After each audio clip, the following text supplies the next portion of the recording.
So basically, balls are flying to the outfield, flying out of the park. He got a lot of work, and he looked really good yesterday. So, to me, it's a mental thing. It's a little nervous, a confidence thing, and a little bit of technique. And so worked on a few things. I feel like he got better. But to answer your question, yeah, the conversation has been, just you got to get better every day. You got to be really into playing defense and not thinking about hitting all the time. To stay on the field all the time. And if it becomes an issue, then there'll be a change, or they would be some adjustments made in game. Where you have to put defenders in there late in the game, depending on the score. And but this is normal when you have position changes, or in this case, someone who'd never played out there until a year ago. So. It did slow him down that he missed fall ball, most of it, with coming off of mono and then some other sickness. And, now he's finally starting to get healthy. We just got to get him some reps. Matt Jones, go ahead.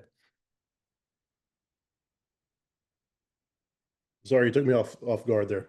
Hey, Dave, just, this weekend, what are you looking for from your team? I mean, what constitutes a good weekend for you on opening weekend? Yeah, it's not always about wins. Wins are good. Winning makes everything better. But at the same time, just kind of figuring out where we're at with this type of competition we're going to play. We've had some really good days when I thought, man, we're pretty good. And then we've had some days when I've gone, man, we got a long way to go. So I just want to see us play hard, be consistent, and kind of show us what we really need to focus on going forward. And I'd say that's what I need to do. And then, I never finished Andrew's conversation. I will never watch a game looking through my fingers.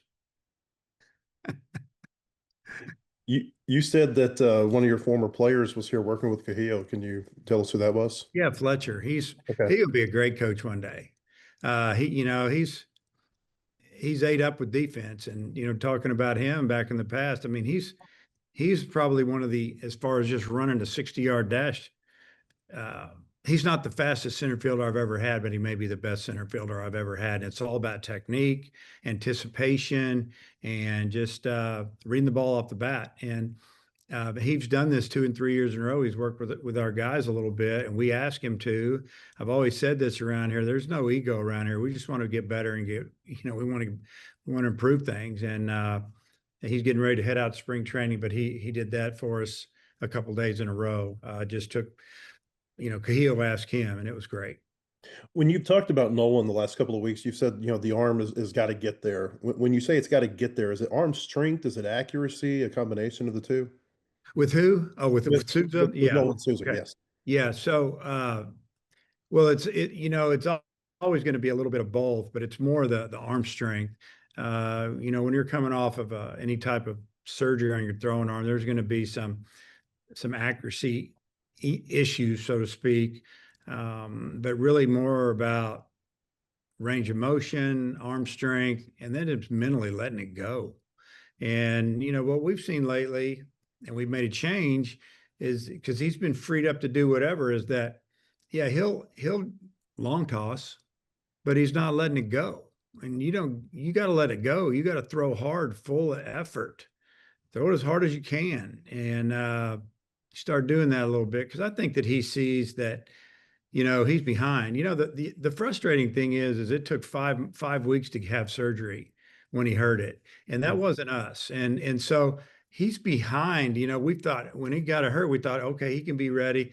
Well, he's close, but he's not 100% there yet. And and he may play in the field when he gets back, because he's a really good defender and he's got a lot of range. But for now, you're probably looking at him, DH, or he could play, but I don't know if he's more ready than the other guys that are in front of him. Hutch, go ahead. Yeah, Dave, you just said it wasn't y'all that made the 5 weeks for him to have the surgery. Who do you think it was? I'm not going to say it. Who do you think it was? It wasn't us. Okay, gotcha. They all got to have the perfect guy do it. I get it, and we'll get them in. We're talking 5 weeks. It's a big difference when you're talking a short college season. Still frustrated, as you can tell. You mentioned Fletcher working with some of your outfielders the last few years. Is that unique to him, or do you have your professional guys working with your current players pretty frequently? Well, the way it works is we're not asking him to coach our players at all. It's just, they're out there, we're taking batting practice and he's running down balls and it's just amazing to watch him. And our guys gravitate to him and they get to know him. Our pro guys are working out in the morning. So our guys are around him and get to see him and talk to him. And it's just great. It's great culture. But, you know, Fletcher will watch a guy and say, "Yeah, man, that's not a good first step," or "Here's what I think could help you," and that's good, and that's what goes on at all programs. Pro guys are around, and if they want to volunteer some help, man, that's beautiful. And last one for me, Fisher being your Sunday guy, you hinted at it last week, kind of surprised some people. Kind of what kind of keyed him to being that guy for you? Man, he earned it, and you're probably talking about Gibbler not getting in there. Gibbler's going to be in there, and you guys have mentioned it. Maybe on the field talking to me. Yeah, it gives you a little bit of security knowing you got Gibbler in there at the first weekend because he's been that guy and he's been so dominant out of the pen for an inning or two and even longer. Not saying that he doesn't deserve to start and we could hold him out and pitch him on Monday, but that doesn't make a lot of sense. But I mean, Fisher did it again for like the fourth weekend in a row where all he does is get people out and throw strikes. And we just feel like that he deserves a shot. It's not like Gibbler didn't do enough. But his best outing, Gibbler, was his last outing. I mean, he threw really good this past Friday. Jackson, go ahead. Hey, Dave. Following up on that, you guys, use your pitching staff maybe in a different way than other programs who let the starters just go, go, go, and you guys can kind of fit and choose. How much does that go into setting a weekend rotation, wanting to have a guy like Gibbler in the bullpen? I mean, how much does the way you guys use your rotation affect your decision making there?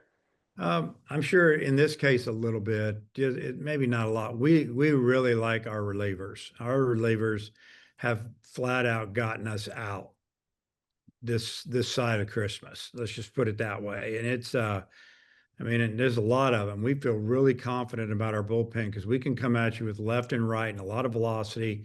It's good secondary pitches. Now, who knows? It might not happen this weekend, but we know it's in there. And we know we're going to pitch some guys this weekend. We're going to pitch a lot of people this weekend, especially when you throw in the Monday game. So, the starter's the starter, but realistically, the games are won on the back end. And, if you can hold people down there, that's great for the team. With a positive on Cujillo, he's going back to a place this weekend where he, kind of asserted himself last year. What do you remember about that weekend with him kind of breaking through with the two big hits? And was it a revelation to you, a surprise at all? I mean, what do you remember about Cujillo's breakthrough in Arlington? Yeah, what I remember is that we played the opening weekend and he didn't start, but he got in there and swung the bat really well. And then bringing him off the bench to pinch hit against a lefty, and then they pulled the lefty, and I just told him, "You're staying in to hit," because I could have gone back with a left-handed hitter, or excuse me, a different hitter. Yeah, left-handed hitter, and I just felt like, hey, he swung the bat good, no reason to waste it. Let him do it. And I know the first pitch he saw, he unloaded on it and just missed a home run. It was an absolute rocket off the wall that either tied it up or gave us the lead. I don't remember. And we ended up winning that game 2-1, 3-2. And he never came out of the lineup. I mean, he just basically just said, it doesn't matter. I can hit both right and left-handed pitching. And he was our hottest hitter for the first 45 days of the season and put up major numbers. And it's like every time he stepped in the plate, you expect him to hit a double or a homer and drive in a run or two. And, that's what I remember most about, him down there. We've seen Micah and Nolan kind of be the two leadoff guys in scrimmages and the build up to the season. What are the differences between them in that spot? What are you internally debating with who you go at that top of the lineup? Yeah, obviously one it's left, one it's right. I mean, it could make a difference whoever starts, and we pretty much know the rotation that's coming at us. But I feel like Souza can hit lefties. Don't have a problem with that. Robinette can hit lefties, and he stays on them really well. So I don't know. Probably looking at going Souza lead off. They both can steal a base and both hit the ball over your head, and they both have pretty good eye. So we'll see how it goes. Tom, go ahead. Hey, Dave, you talked about working on defense real hard, but also some infield stuff. Can you maybe talk about things you saw from the weekend from the infield and all over on defense? Yeah, I mean, I watched video of all the plays that weren't made, or a couple of plays that should have been made or could have been made, but I didn't like the way they attacked the ball. I mean, the ball up the middle, slide into the ball, just play through the ball, run through the ball and field it. Stuff like that, backhand play where, somebody gives on the ball instead of going to the ball. That's the way I teach the backhand, and ball gets into left field, but, at a minimum, ball should stay in the infield. But what we did yesterday, we broke it down a little bit, and we did infield work at the end of practice. When what I told them is, seventh, eighth, ninth inning, and be a little tired. We got to be able to play, and so we did it at the very end. A lot of times you do defense at the beginning before you hit, stuff like that. But just broke it down, did some drill work, kind of went back to spring training, so to speak, and then we did ground ball work and throwing, and we probably had our best day of the year fielding the ball for that 25 minutes yesterday. And it's really good to see. I tell the guys, you're really good. It's all about technique and your feet. And if you'll just move and trust your ability instead of worrying about things, you'll field the ball. And we did a good job with it. What did you see from Peyton Lee's outing? And I mean, was that encouraging for what his role would be? Yeah, I mean, Peyton was really good. And again, I watched it on video, most of it. And I mean, you take away that last inning, he was nails, and he's going through the more experienced guys, so to speak. And really impressive. We've got some good freshman arms in here, and they're going to get to pitch this year, and they deserve it because they proved it against us. And I feel like if you can get our lineup out, then you can get out a lot of really good lineups in the country. And but what I saw was a guy that throws strikes, and he mixes and matches, and he's got good enough velocity to sneak it by you, but he's got a really good changeup and a good slider. And I like his demeanor on the mound. You guys seem to dodge a bullet with Helfrich taking one off the forearm. How has he responded to that over the weekend? Yeah, he seems to be fine. We were talking about it yesterday that the coach didn't even call me and tell me because I'm kind of getting updates, and they probably just didn't want to scare me. But Helfrich, it's hard to hurt that guy. He's kind of pretty strong, pretty tough, and but he's good. But yeah, anytime you take a fastball off the forearm, it can be spooky. Obviously, if it gets into the hand area, it gets really, really spooky. We have an idea what the lineup will look like. Do you think the weekend maybe solidified thoughts that you had about that after Souza? Yeah, I think so. I thought Souza, I mean, when I put my eyes on him on Friday live, it was some really good at-bats and a couple of 2-strike hits, hitting lefties, righties, and they felt like it continued on. So and a couple other spots. I mean, left field still flip a coin, honestly, and but they're all going to get their time throughout the season. I always tell the guys it's lineup changes from opening day, believe me, and don't take it personal if you don't start or if you don't play too much first weekend. There's a lot of games. Thanks, man. Matt Grissom, you got one? All right, Hutch. Yeah, Dave, that fourth game you're playing down there, how big is that for your freshman pitchers who, are getting to pitch in, a good environment, weather-wise, and then also, a big stage and everything, for their, first taste of college baseball? Yeah, I think it's a great situation, and when we had that opportunity, we jumped on it, and we'll probably try to do that as much as we can when we're playing down there. You never know how the weather's going to be. You're already there. You have a chance to play in just a great facility, and then it gives us a little extra time to maybe get ready for the weekend with even the guys that throw Monday. They'd be available for late in the weekend. So it's I think it's a win-win. I think there's 2 other games that day now too after us. I think we're playing it. Well, I think we're moving our game up a little bit. I'm not sure. I haven't even looked that far down. We were supposed to play at 2, and last time I talked to Clay Goodwin, our ops guy, he said they maybe want to play at 12. I said that'd be beautiful. So I think that's the deal. But the other teams are doing the same thing. I had one more about Fisher. He was so good as a freshman before he got hurt. I'm wondering last year, he had I guess the internal brace procedure.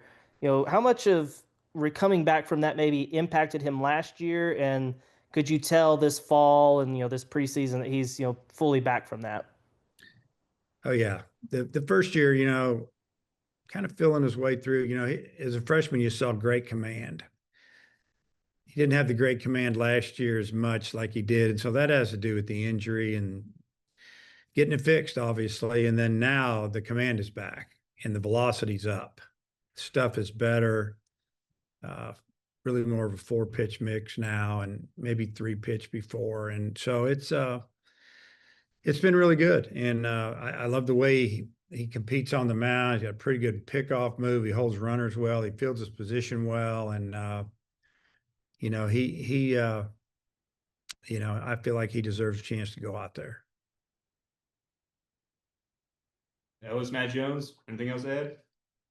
Yeah, Dave, I feel like TCU's kind of the team that everyone has circled because they're a top 10 opponent, and there'll probably be a good crowd there for Saturday. But Oklahoma State seems like they're pretty physical, they're pretty talented as well, and they always have at least a good semblance of a lineup there. What have you seen from all 3 of these teams? Doesn't seem like Texas Tech is maybe quite as talented as years past, but do these teams kind of remind you of some of these other opponents that you faced in Globe Life before?